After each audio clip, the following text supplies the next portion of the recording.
life at first just ghostly, turned a wider shade of pale. Welcome to Rapcast. I'm Daniel Weiner. We are horrified by the tragic, senseless, and wanton murders in Boston earlier this week. Our hearts, thoughts, and prayers go out to the victims, their families, and the entire community. Amongst the many accounts to emerge, perhaps the most poignant was the story of little Martin Richard. Even by the standards of the singular narrative employed to render the unimaginable more personal, Martin's death evoked a remarkable outpouring of feeling and indignation.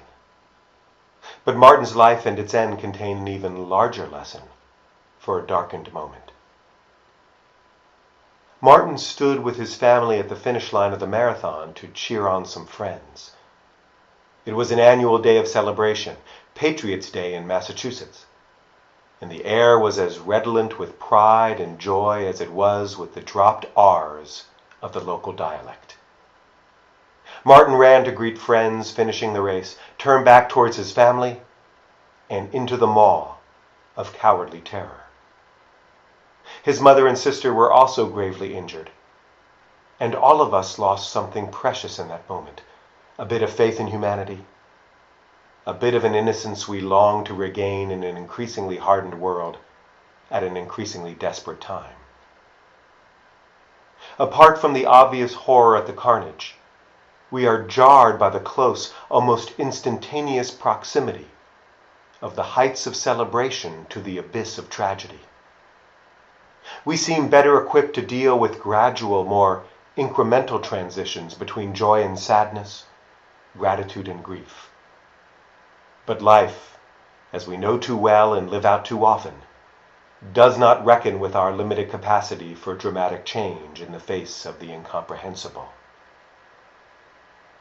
Our tradition seeks to support us at these trying times, not by providing answers to sate delusion, but by broadening perspective and deepening insight. In our rituals and in the theology they signify, we grapple with the overwhelming and seek to shape it for higher purpose. The Jewish wedding ceremony, a time of utter and unqualified joy, concludes with the breaking of the glass, a reminder of bitter moments in our collective history and the inevitable challenges that lie ahead on any journey through life. On one level, it seems the ultimate buzzkill before the heartfelt toasts, sumptuous wedding table, and Jew frenzy of a hora whips guests into the wee hours. But more incisively, the shattered shards are a small but significant reality check, equipping us to resist over-idealizing relationships and families, reminding us that, as with all things, that which is most precious is worthy of pain, struggle, and resolve. And as we confront death and the void created in our lives and in our hearts, a Jew's prayer of remembrance and tribute, the Kaddish Yatom, the mourner's Kaddish prayer, is far from a lamentation. It is a doxology, a magnified recitation of God's glory, beneficence, and blessings. How does this aid memory or bring comfort to rent spirits? It affirms two of God's greatest gifts, the chance to live a purposeful life and the power of memory to render such a life immortal. Thus, from the depths of our despair lies an awareness of the true meaning and value of our lives.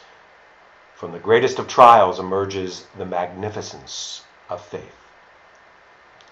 There is no reason, no purpose to be gleaned from Martin Richard's death, nor the deaths of thousands of children every year, from the schools of Newtown to the plains of Africa. But it is more than wishful thinking to find some spark of hope, some rare and potent sign of life, even in the bleakest precincts of experience. This picture of Martin last year, as he holds up a poster he created for a school project, implores the greater us to stop hurting, to glean from two hearts, his and ours, the vital need to seek and find peace. I wish we never had reason to learn of Martin, nor see his young, guileless plea. I wish his day had been long remembered only for friends, family, and fun in the sun. But perhaps born of the unspeakable, there comes a clarion call to envision the unimaginable, to seek the unattainable, and to do the unthinkable, if not for Martin's sake, then for our own. Shabbat Shalom.